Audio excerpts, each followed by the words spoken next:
everyone, beautiful people out there. This is the Montpelier Happy Hour here on WBEW 107.7 LP Brattleboro, your community radio station. I'm your host, Olga Peters, and I have with me today regular contributor Emily Kornheiser, who is a representative to the House from Windham County. Hey, Emily. Hi, Olga. And Stephanie Yu, who, if you have listened to the show before, I think this is your third appearance, Stephanie. So thank you for always agreeing to come back and talk to us. Got a record? I think it might be, actually. Stephanie is a deputy director with the Public Assets Institute, which is based in Montpelier, and does a lot of very deep dives into Vermont's economy. But it's not just about the numbers, it's also about the people who are impacted by the numbers. So Stephanie, thank you for joining us today. Happy to be here. You know, one thing, every year the Public Assets Institute comes out with what they call their State of Working Vermont report.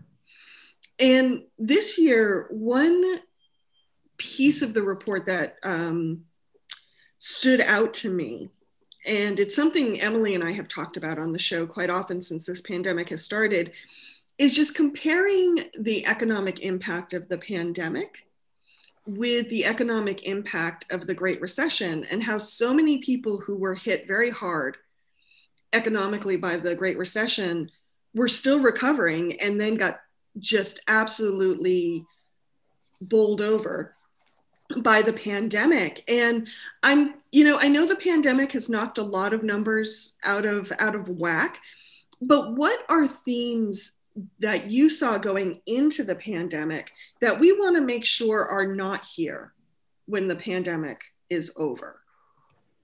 It's a great question. So some of the big things, and I'll just note, I think that's right.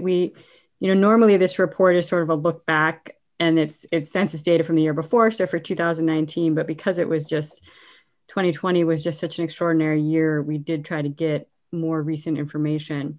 But a lot of what we looked at is that recovery period between the Great Recession and the pandemic-driven recession, and kind of did try to understand where people were and how they were doing. And so I think the big trends that we noted, so many people hadn't, as you said, recovered from the Great Recession when this pandemic-driven recession took hold. And we see that in a lot of that, we see in income inequality. I mean, again, these were trends that were happening before the Great Recession even, but sort of continued and more exacerbated by the effects of the Great Recession. So, we saw incomes growing at the top and pretty flat for everyone else. We also saw a greater concentration of income in the hands of fewer people. Not a lot of progress on poverty and wage growth. We did see a little bit of wage growth toward the end of the recovery after the Great Recession. So 2018, 2019, some of that driven by, required increases in the minimum wage, but on the low end of the wage spectrum, they'd really been flat for more than a decade. So, we're just seeing a lot of these trends where things weren't great going into this recession. And so we really need to sort of change direction on the other side of this, or before that, actually. And, the governor gave his budget state of the budget speech, last week, I believe. And, one thing he talked about was basically, and these are my words, not his, but basically, let's not rock the ship. Like, let's not do anything fancy with our money and make sure that there's not a lot of budget growth, not a lot of new taxes, that type of thing, which in some ways is not new, I would say, for Governor Scott.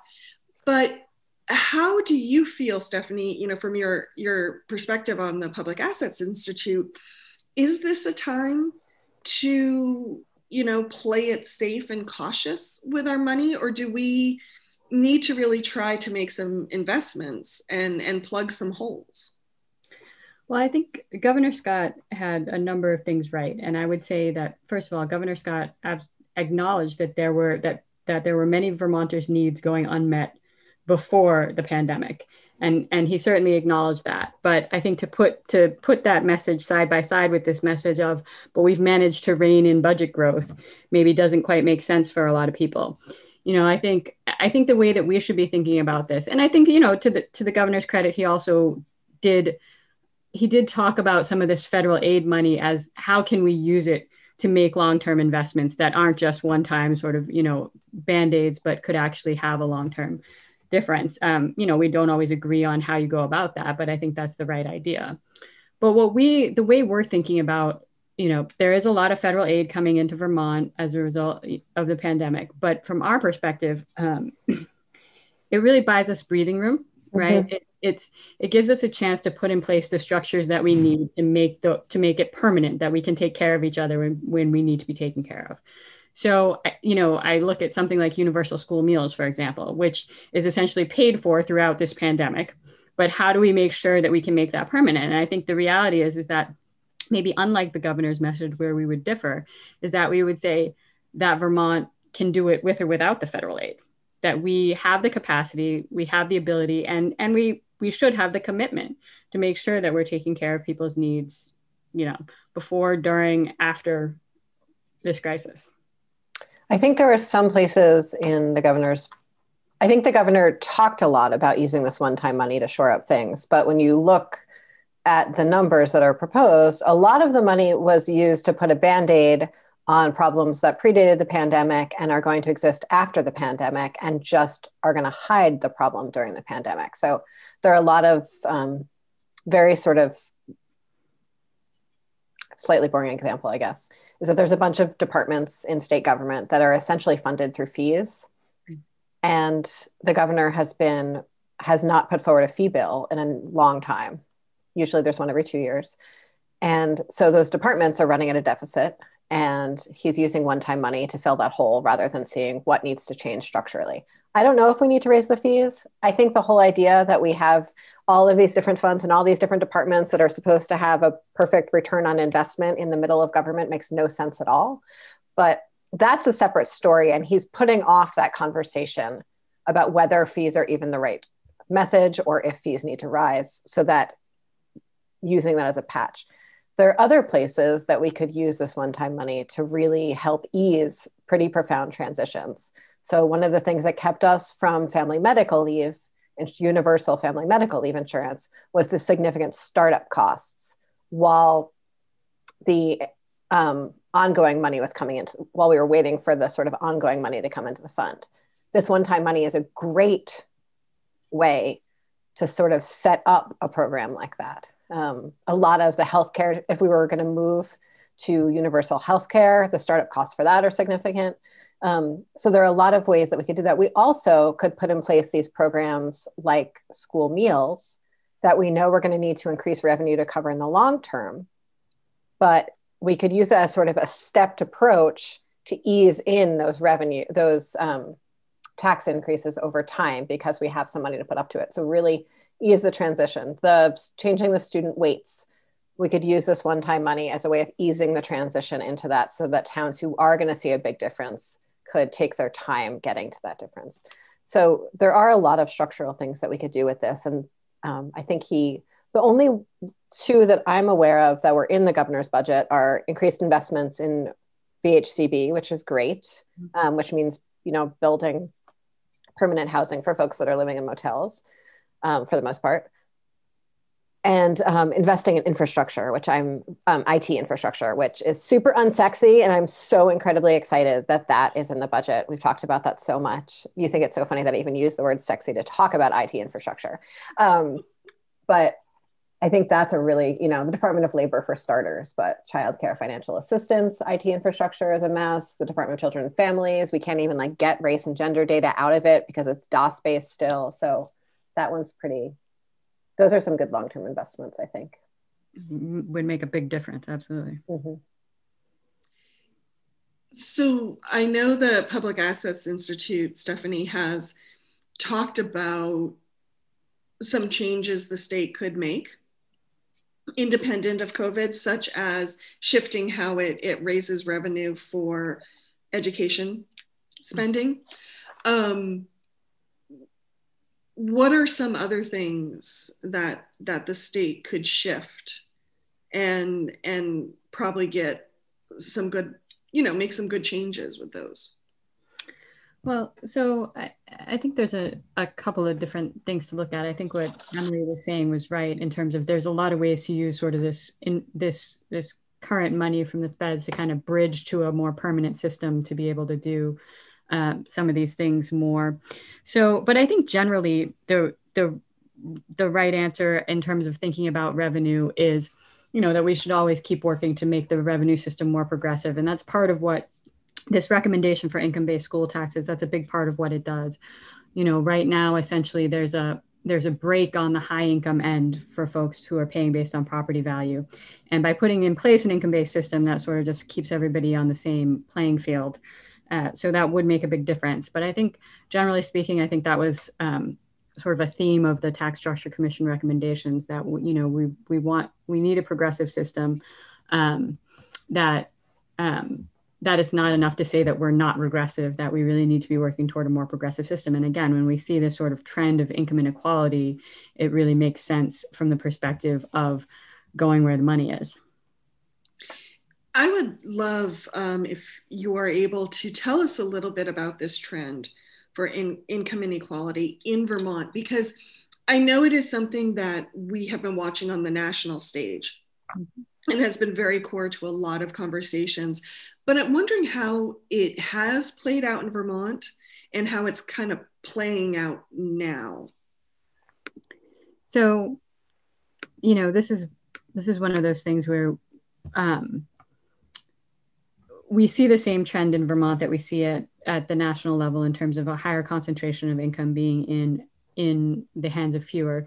And specifically, sort of over the last 40 years, watching basically all of the income growth that we're seeing. So when we sort of look at the whole pot of income, it's getting bigger, but all of that growth is sort of going into the hands of a few, right? So we do see those trends in Vermont. And in fact, what we, a study, and it's getting a little dated now, but it was a study probably 10, 12 years ago by the Boston Fed, actually found that inequality is increasing faster in Vermont, right? So even though we started from a place that wasn't as unequal as a lot of states, the rate at which we were getting on more unequal was faster.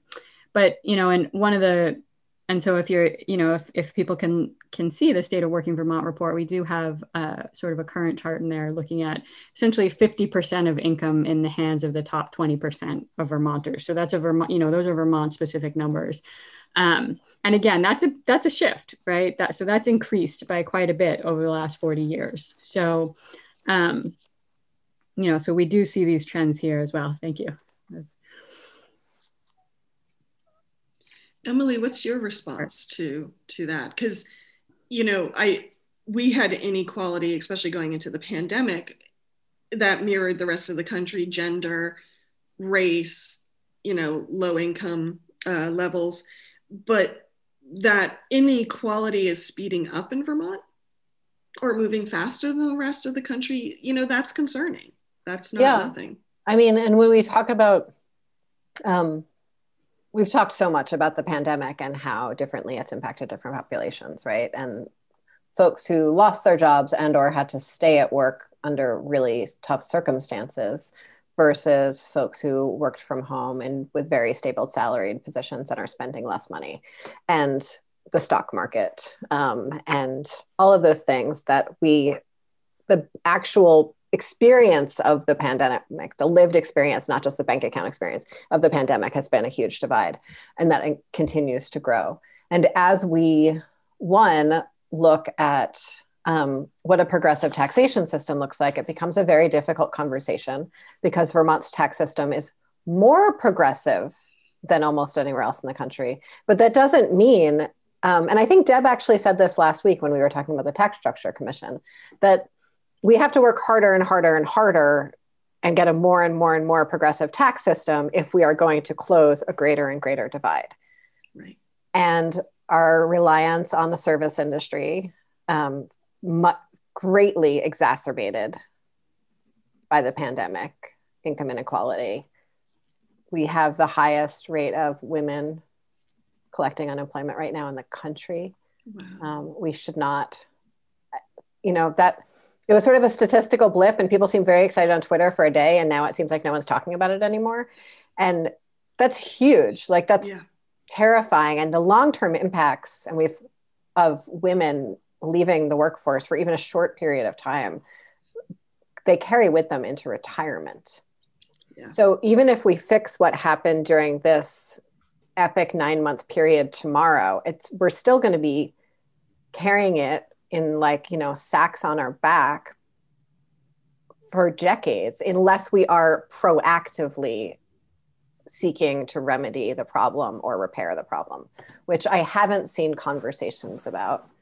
And then the last piece of that is we can have that conversation about revenue and taxation, but the conversation about spending and how we're using federal spending and which dollars are going to businesses and which dollars are going to individuals, and how those decisions about who is trusted with recovery money does further widen that gap, because the decisions about how those dollars are spent are in the hands of fewer and fewer people when all of the money is going to owners rather than workers.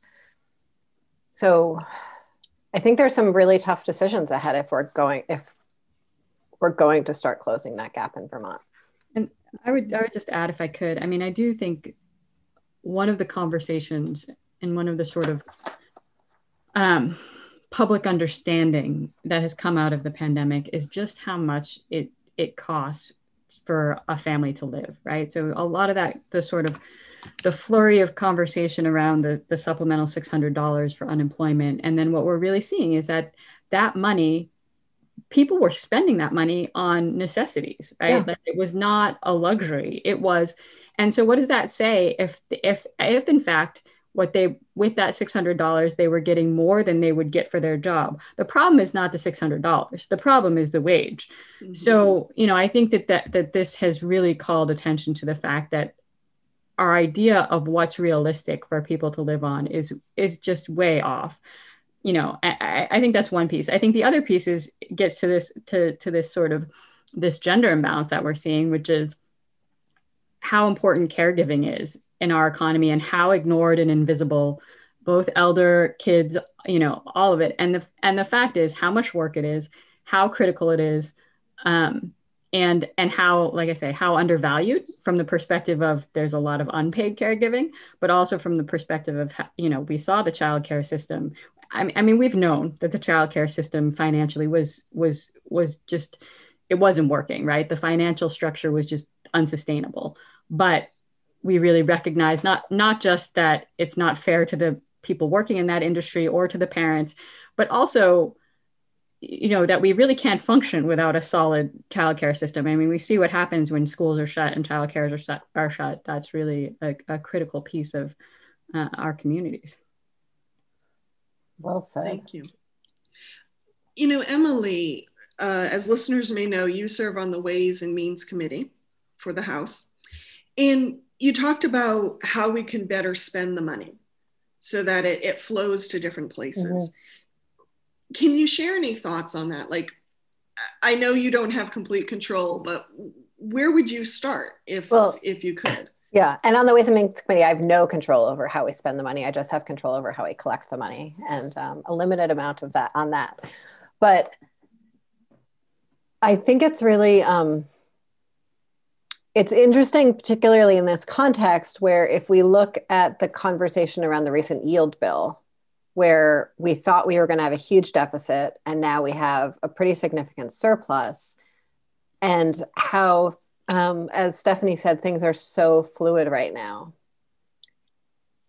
It's really hard to tell what's going to be happening 6 months from now. Mm-hmm. I really was thrilled by seeing sort of a public validation of my theory of change, that if federal spending, it goes directly to individuals, then that money gets spent and it strengthens the economy and the state for everyone. Like, that was really exciting for me. Like, check, I was right. Everyone loves that. But we don't know how long that's going to go on. And all of the sort of hope and change, Build Back Better that we're all sitting with right now from Biden's election is great. But I'm very nervous about hope still. And I know I have colleagues who are nervous about hope. And then I have other colleagues who don't want to build back better. They want to build back the way things were before. And so that's like navigating all of that is difficult. But I do think that the most important places for us to both be collecting revenue and to be spending are in places that are at these gaps. So how can we understand who is thriving financially in the pandemic and who isn't? And how can we target taxes to those who are financially thriving and target spending towards those who are not in a way that actually sort of fits in with what's going on? So if we're going to switch to an income-based education tax system, how can we also make sure that we are naming where those high value homes are? So maybe that means adding a fee for high value homes, not a tax, but a fee. And is that $500,000? Is that $1 million? What even is a high value home? Which is sort of different from different places in the state. So that's sort of one place that I see that we really need to be pairing places where we're going to be very focused on income to places where we actually are able to find wealth. Really interesting conversations about those who really gain significantly in the stock market, and how we are pairing ourselves with federal guidelines and sort of detaching ourselves from federal guidelines. I think it's really important that we capture as much as that stock market gain as we can into state revenues.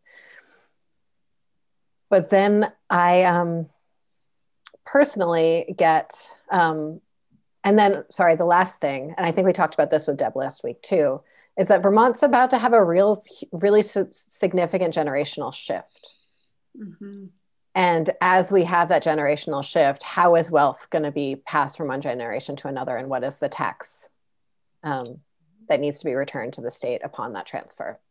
Because it is a real opportunity to see that wealth and to make sure that taxes are collected on it when that's a little more abstract other times. The two forces that I'm really reckoning with are who is moving to the state right now. Why are they moving to the state right now? And what capacity do they have to contribute to the well-being of everyone? And so some of that sort of fee on a high value home makes sense. Property transfer taxes make sense. There's a lot about sort of the next wave of Vermont immigration that I think we need to pay attention to. So we're sort of taxing for that future. And then the other thing I'm thinking a lot about, which came up in the Tax Structure Commission, and I'd love to hear your thoughts on this, Stephanie, is there's a lot of conversation about a progressive tax structure that might not be progressive in every single flank, but is overall progressive. And I get really uncomfortable with ideas around we are going to tax everyone at a very high level and then somehow return that money to the poor people who need it. And so I'm uncomfortable about that for two reasons. I'm uncomfortable about that from a structural sort of political place where I think it's just really easy to then remove those returned benefits later on when they become expensive, rather because they are not as deeply built into the structure of the system. And so I think that's a tenuous policy situation to put in place. And then the other reason I'm uncomfortable with it is it just like feels gross. It feels classist and unrespectful of the cash flow of people's lives. And it seems to further a story of that Governor Scott's language really sticks with about this idea that there are vulnerable Vermonters that need our charity. And then there are working Vermonters who we should be investing in or protect or whatever it is. But people who are struggling to make ends meet I don't like the idea that they're vulnerable and need to be cared for any more than I think that we all need to be cared for and loved and have a government that works for all of us. But I think tax rebates can be really shady, especially when you need to apply for them or they only come once a year, or I think a lot of I'll stop there. I can give 1,000 examples of where it's icky, but. Yeah. Can I respond? Yes, I mean, please. just add to, I guess. I think a couple of things. One thing that I would say with the Tax Structure Commission is that, they're starting place is a system we have now. Yeah. And which is perfectly reasonable. And that was their charge, is to look at where do we make changes now. And I think there's a lot of, it's kind of hard to reimagine, a whole revenue system sort of starting from scratch, what would you do? Like, how much does it really matter whether, whether it's in, it's ultimately all income tax, right? You're paying it all out of your income. So just because you're taxing sort of slightly different streams and getting at it from different angles, what we want to see is a progressive system that doesn't make life worse for anybody who's struggling to meet their basic needs. And that also collects enough to meet, to be adequate to the state's, to the needs of the whole state. So a couple of things I'll just note sort of as you were talking, Emily, that I thought about, which is one, we've been a proponent of income-based school taxes for a long time. And there's a lot of reasons for that. But the main reason for that is because the system that we have now is so complicated. And I think as the Tax Structure Commission report showed, it's pretty clear that the value of your home is not a great proxy for how much income you actually have or your ability to pay, right? At the low income end, many people are underwater, struggling to make those payments, and the value of their house may have increased way beyond what it was when they bought it, and it's just not. And they have a huge mortgage, and it's not a realistic indicator. And at the high end, what they found is that it's such a small piece of the assets of people that it's not a good proxy. But the other piece of it is because we have this hybrid system now, which I think most people find very complicated. And we have a direct democracy process where we go in on town meeting day and vote for our school budgets, that the fact that it's so complicated is really a problem when individual Vermonters do not vote on the state budget. That's the job of the legislature, right? So there's not that direct vote where I'm saying to you, I accept this tax change on my school tax bill by my vote on town meeting day. It's a direct democracy process. So from our perspective, it's really critical that people know what they're voting on that day. And so the simplest, fairest system is what should be in place for something where you have that sort of essentially referendum on, each year. But we also support a continued property tax, right? And I think it gets to what you're talking about, Emily, which is on a high value home, but also sort of a more broad estate wealth tax. And again, this is one of those things where the implementation and the infrastructure are complicated because they don't exist. But I think there are ways to get at that. And we don't want to stop taxing the property of the wealthy. I don't think that's the goal. And so, but that money could go into the general fund and like you're saying, the property tax, transfer tax, and sort of some of these other things. And, I think the argument, you end up sort of getting hung up on, like you say, where the line is of what's a high value home and what's not a high value home. But that doesn't mean we shouldn't do it, right? Yeah. There should still be a process by which we do it. And I agree with what you're saying about, so for example, a sales tax, increasing the sales tax and already knowing that it's regressive, increasing the sales tax and then having some other way of delivering that money back.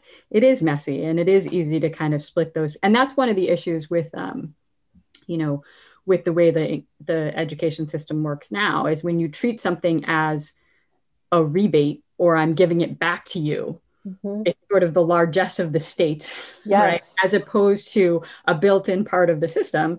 And I think what you're saying is that right. was so much better said than I said it. Thank you very much. but I've thought about this a lot, but I also think that what you're saying is right in that we want universal systems, because there isn't, the people that are doing well and the people that aren't doing so well right now, they're not always in one group or another. Everybody can sort of move between those groups. There's a lot of movement between those groups, right? And so it's not like you're poor, you're always poor, you're rich, you're always rich. Although, obviously upward mobility has gotten harder in this country. But the point is that we want to have systems that anybody can access, right? That you do want anybody to be able to have their basic needs met, sort of regardless of what their situation was 5 years ago or 10 minutes ago, that you want these systems to be seen as universal and to be seen as supporting everybody. And I do think that, again, with this pandemic, a lot of people lost their jobs that, for whatever reason. And it wasn't all low wage jobs. It was a whole range of just sort of our whole economy kind of having this cosmic shift. So you did see people who were relying on services that really hadn't before. And, And I think that was such an incredible, and still is an incredible opportunity, because there were so many Vermonters and so many legislators, because of so many Vermonters, having to access or deciding to access state systems or charitable systems that never had before, and understanding how incredibly complex it is to try to get your needs met by those systems. Mm-hmm. Thank you, Stephanie and Emily. We need to pause there so we can hear from some of our underwriters, but the Montpelier Happy Hour will return in a moment on WVEW 107.7 L. Ready. Welcome back to the second half of the Montpelier Happy Hour here on WVEW 107.7 LP Brattleboro, your community radio station. As always, the opinions on this show are those of the hosts and the guests, and not the radio station. If you are just joining us, we are talking with Stephanie Yu from the Public Assets Institute in Montpelier. And we were talking a little bit before the break, Emily, just about, taxes and how they work out for different people. And you mentioned, and I'm not going to phrase this correctly, so bear with me, but philosophically, the difference between taxing on, say, income versus taxing on, say, identity. Could you dive into that and pull that apart for us a little? Yeah, we had this really interesting conversation in committee the other day about particular policies that we have in place to hold people harmless from taxes if their income was a one-time blip. And that being sort of like one of the assumptions of a tidy tax structure. And I was so interested in that because it sort of points to this idea that we want to make sure that people's tax burden is tied to their underlying class structure, their underlying class identity, more than to the actual amount of money that they have available to them to pay with. And it was so confusing. Like that year, that person's a rich person. And that next year, that person's a poor person. And why wouldn't they pay more taxes the year that they're a rich person? It was so interesting to me. Yeah. And I understand. Oh, sorry. Could you give an example of what might be an economic blip or an income blip? So what I'm not talking about and could be talking about is we often talk about sort of the cliffs when we go between tax brackets. So when someone sort of crosses, say, the $100,000 threshold, and all of a sudden they're paying the same taxes as someone in, say, the $500,000, I'm making up numbers here, would pay, and how that's so much more of a blow to someone 100,000 than 500,000. That's not what I'm talking about. The one-time things are, let's say someone has a massive inheritance, for instance, that they're not usually a person who has, $1 million in the bank, but this year they are. So we shouldn't tax them because next year they won't be a person with $1 million in the bank. Or the sort of example that was used was farms and farm sales, but there's a way to hold farms separate from this for policy reasons, because you want to preserve your working lands and that whole thing. So it's a little bit of a red herring of an example when you start using farms. In fact, anytime anyone in the legislature uses farms or farmers as an example of anything, you can just scream red herring and go running out of the room and you'll be safe. So that's those are one of the examples. Or you happened to, when I was a kid, when I was a baby, someone bought McDonald's stocks for me in the 70s as a baby. I don't understand what universe my parents were living in where that made sense. But McDonald's stocks went up a lot in between the middle of the 70s and when someone when I was sort of given them as my own when I went off to college. And so I sold them because what was I doing with them? And that was sort of a one-time windfall that I then used for college. So that's an example of just a one-time blip of income. And Stephanie, you might have much better examples as I babble through this. Well, I think there's two things that you're sort of getting at there. I think one is, how do you get an accurate picture of a person's actual financial condition, right? Is it just income? Is it just property? Is it some combination? How do you put all the pieces together so that you actually know how many people are they taking care of? How do you actually put together a full picture so that you can say it's fair to do this? And how can we sort of agree on where's the point at which it's fair to say this family or this person is doing well enough that it's okay to tax them a little bit more, and where is the point below? This is why we have something like the basic needs budget, where we're trying to get to that idea of this is actually what it takes to take care of a family, which again, not tied to our minimum wage laws, but it exists as sort of an exercise in doing that. So I think that's one angle of it. I think the other angle of it is sort of from the state's perspective, then what is the best way to go about assessing taxes, or sort of evaluating where those thresholds should be, and how what's the fairest approach? But I think this is part of where, because we don't have state level wealth taxes, it is hard to get at this question of what is actually a person's financial picture. I mean, speaking of red herrings, I think that's often something that you hear sort of in the in the theoretical taxpayer universe. There's a theoretical taxpayer who has a $500,000 house, but only $20,000 in income, and they're a retiree. And that's been one example. And then there's also a theoretical taxpayer who is hiding all their wealth in their house somehow. So if you tax income, then you're missing all that, and a lot of it involves this sort of wariness about people gaming the system, and how can you sort of circumvent what's there? And, ultimately, I think we try to get as accurate a picture as we can. I think that the number of people in any of these groups is relatively small, and that is a pretty marginal thing. And I think generally when you raise taxes, you get more revenue, right? It's not that people suddenly leave the state or people are hiding more of their money. Generally, you end up with more money from the state's perspective, and that's sort of the goal. But these are complicated questions when you start to get into the nitty gritty of what do we think is a reasonable amount of money? Who do we think can pay more, and who do we think shouldn't be, should be supported more? It does get to be sort of a hard thing. The basic needs budget that we have in Vermont, and there are many different versions of this, but the Vermont specific one, there's some money built in there for insurance and for savings. And, it's really about self-sufficiency more than even basic needs, I would say. So, I think I think that's right, that's what we should be looking at.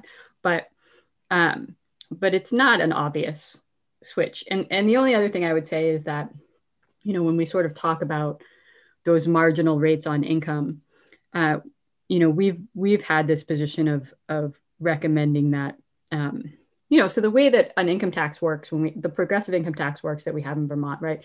You're only paying the top rate on those dollars above that threshold, right? So if the threshold begins at 400,000 and you make 500,000, you're only paying that top rate on $100,000. The first 400,000 is still subject to those lower tax rates, right? So we've also talked about at what point do you phase those out? At what point do you say, actually, if you're making $500,000 in income, you don't need any of these other tax rates. You can pay the top marginal rate on all your income. And could we phase those out? That's another way to make the system more progressive. But some of what you're getting to in terms of this one-time stuff, so the sale of a business or an inheritance or some windfall, I think a lot of that capital gains sort of mythology about we want people to invest and we want people to stay and we want people, that it's really a sort of a wealth hoarding mechanism more than anything else. And so getting away from those pieces, I agree with you. If your income jumps up in a year, then you can afford to pay more in that year. And again, your income goes back down the next year, fine. Or maybe it's not your income, but maybe it's sort of your whole wealth picture, right? Then it goes back down. It seems pretty straightforward to me.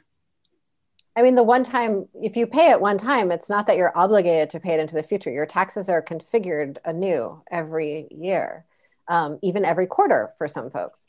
And so it's really fascinating to me that people would be so worried about that. The red herring about folks with really high value homes and low incomes because of trust funds, which is a very Windham County red herring.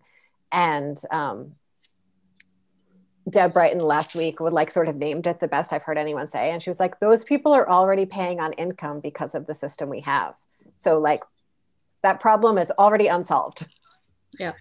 And a lot of times when we talk about people who have high value property or something, or have a lot of wealth and low incomes in retirement, if we had an income-based system, presumably they had higher incomes over the course of their career, and we would have been capturing it over the course of their career, right? So, you know, I think it is a question of, it's also the sort of snapshot of where you are in your life. Yeah, absolutely. Mm-hmm. And how does some of this conversation feed back to school taxes and weighting study, the student weighting study? Or does it not? No, it's certainly, I mean, I think it's connected for a couple of reasons. One, I would say that one of the challenges that we have around the state budget generally is that we focus a lot on the money and not on the people. And so we'd like to have that conversation be more about the people and less about the money. But it does come back to tax rates a lot of the time. And I think there's two pieces to the weighting study. Number one, the major finding of the weighting study is that we are drastically underestimating the resources necessary to provide education and resources to kids coming from an economically disadvantaged background. So that's clearly sort of, this is already designed to start to address some areas where kids aren't getting the resources that they need. But the other side of the conversation, the sort of technical detail side of the conversation, which is the tax rate piece, which is if you change the weights tomorrow, so if you increase the weight for, so I don't know how, you know, if people feel like they have a good understanding of what the weights do, but essentially it allows you to count a pupil who's coming from an economically disadvantaged background as slightly more than one pupil for the purposes of what you've got, of the resources you've got, right? And what the weighting study found, and there's other weights that we have too, but what the weighting study found is that you actually should count them as way more than that, right? You actually need more resources and you should count them as way more than that. But the way that the system actually works is that if you were to change the weights tomorrow, the analysis that has been done has been based on the idea that every town would keep their same spending. So if every town were to keep their same spending, what would happen is that some of the town's tax rates would go down for that same spending, and some of the town's tax rates would go up for that same spending. It actually wouldn't guarantee that you're getting resources to those kids. To the kids who need it, which is so, and we've talked about the weighting study on this show a number of times before, including having the author of the study on a year ago. Just about. Okay. And time is very hard. It was when we were still non-video. It was pre-pandemic when we had that conversation. But the piece about those assumptions about spending is where I've been thinking about this and talking about this a lot, because I think it's really interesting that, one, we're not guaranteeing that kids who need it are going to get that funding. And two, from what I understand of studies that have been done of this nationally, and it's really hard to use national studies on school spending in Vermont because we do have such a very different structure than anywhere else in the country, is that generally higher wealth towns will always continue to spend and collect more, and lower wealth towns will always continue to spend and tax less, even if whatever tweaks you put on the system.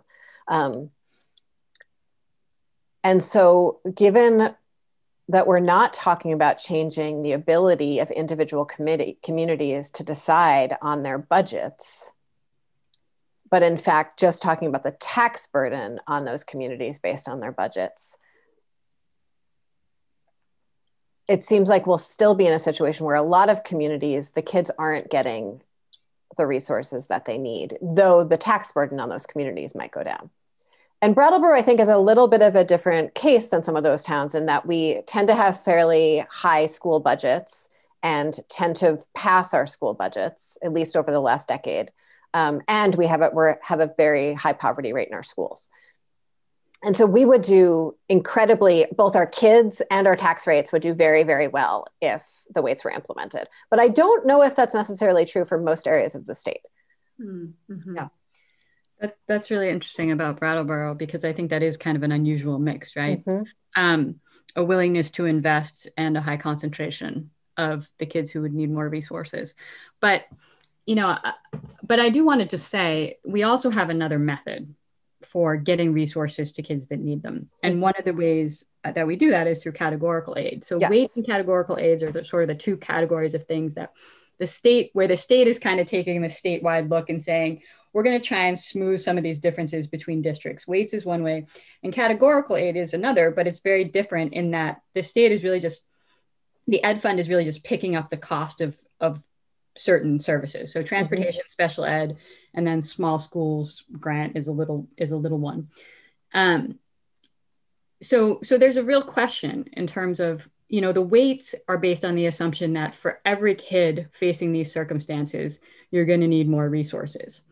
The transportation categorical aid is a little different, because the assumption is we know exactly how many dollars we spend on transportation, right?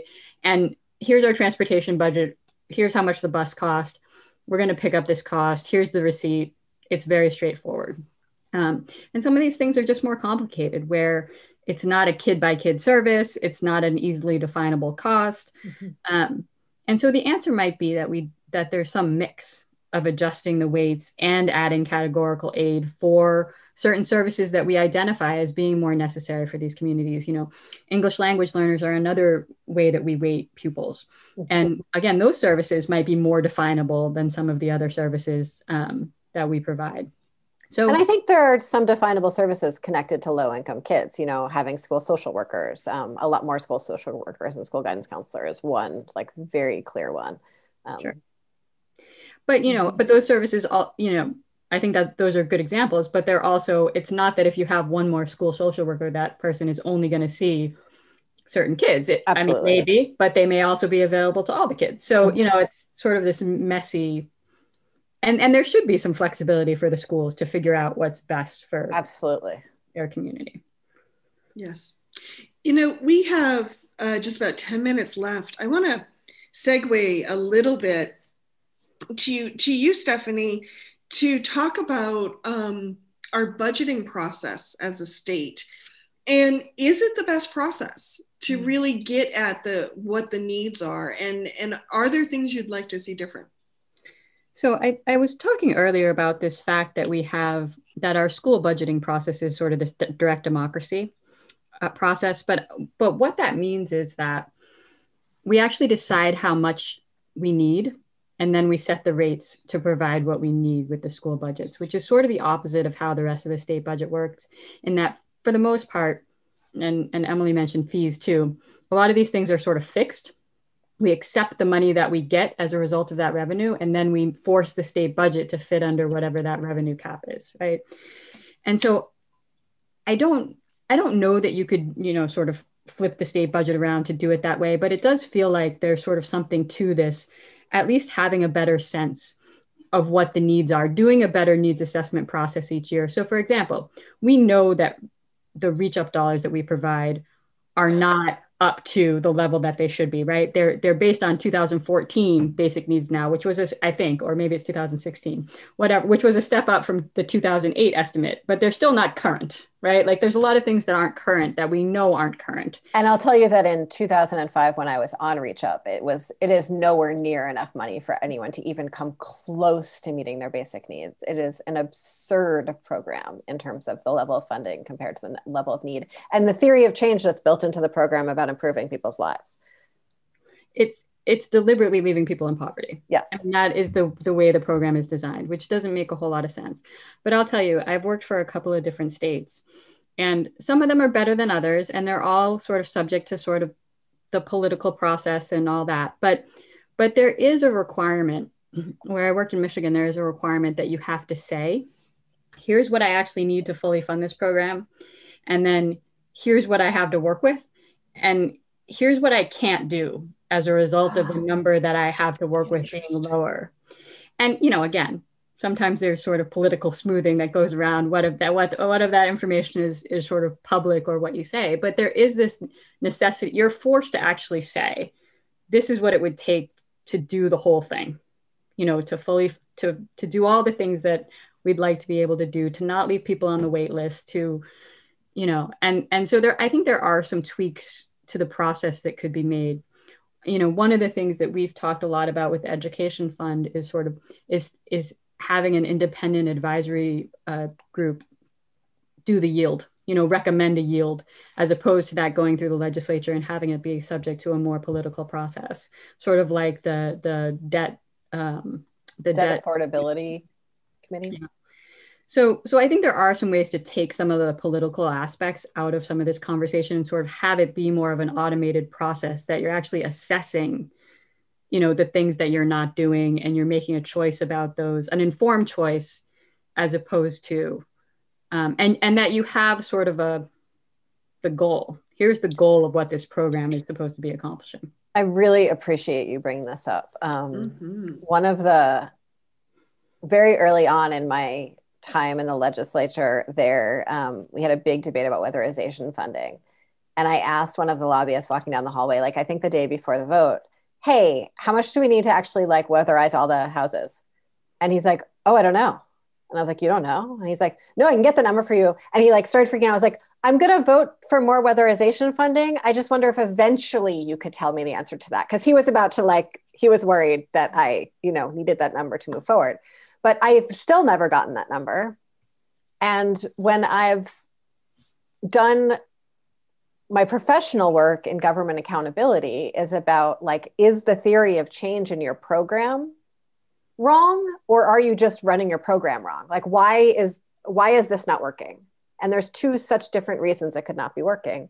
And in state government, we so often select a program or a theory of change or an idea, say we're going to follow through on this, and then fund it at sort of a quarter of the level that's required, and then say, oh, we must have been wrong. It was a bad idea in the first place, rather than we failed to actually fully provide to do this well enough for it to make a difference.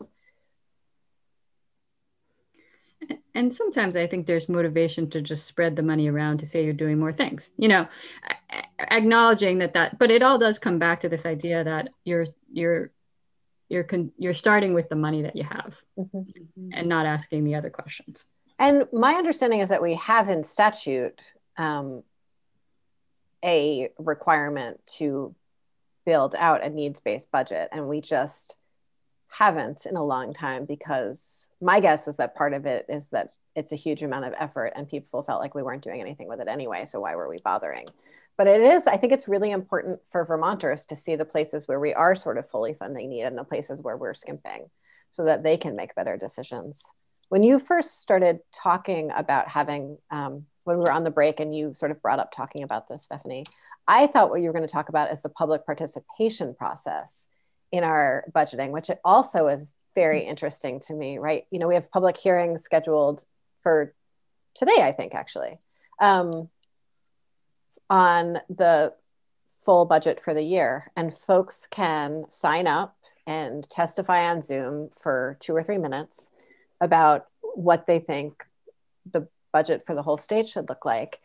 And I can't imagine being a member of the Appropriations Committee and trying to wade through how to put, say, those 40 people's testimony in context of the thousands and thousands of Vermonters who never made it to this random Zoom screen to testify. And it's very interesting to me. And that seems to be the only real place that we have to interact with the budget. I think that's a good point. We do require this public participation, and and most of the time it's felt a little bit perfunctory, right? We've checked that box, but it's not really incorporated. The feedback isn't really incorporated. And to be fair, how well equipped are people to say? I mean, I think when you ask people, do they value education? They say yes. Do we think we should spend the money on this? Yes. But then you also ask them the question of, well, do you want your taxes? Which taxes should we raise? And they all say none of them. Yeah. So, people are, it is complicated, and people don't have to hold these sort of coherent ideas about what should happen. No, we're all just trying to live our lives, and state government's just a little whisper in the storm. Yeah. Mm-hmm. We are unfortunately coming to the end of the second half. So I want to check in with Emily. Do you have a toast for us today? Yeah, before I do my toast, I'm going to pour myself some water. And I am going to thank Stephanie for coming on a third time. I think if you come on 5 times, by the end of this biennium, we'll have a special Montpelier Happy Hour award. Definitely. Because we do have a few other people who have come on twice and might come on a third time. So I think this might be a really exciting, like, Friends of Happy Hour thing we could start that I'm naming right now. I like that. Okay, great. We have a really cute logo that I don't know if you've seen that we've just gotten in the last year. I think it would look really nice on some swag. So well, a gold ribbon or something. Like yeah. So on that note, I would like to toast to taxes. May they help us use our collective wisdom to decide on the collective good. Thank you. You're here. Stephanie, thank you again for being on the show. The Public Assets Institute puts out a lot of reports and a lot of really great publications. Where can people find more information if they want to dig into some of these numbers? We're everywhere. Publicassets.org has all of it. Facebook, Twitter, anywhere. And we're also working on an education funding guide update. So hopefully that'll be out soon and people can look for that. Thank you. Emily, where can people find you? Folks can find me at emilykornheiser.org, where you can find links to the Facebook, Twitter, Instagram, or join me for a Zoom community conversation every Saturday at 10 a.m. As always, I'm your host, Olga Peters. This is the Montpelier Happy Hour. You can find us at 2 o'clock on Friday on WVEW LP Brattleboro, 107.7, or on our Montpelier Happy Hour Facebook page, or the Montpelier Happy Hour.captivate.fm, where you can find past and present episodes. Have a great weekend, everyone. See you next week.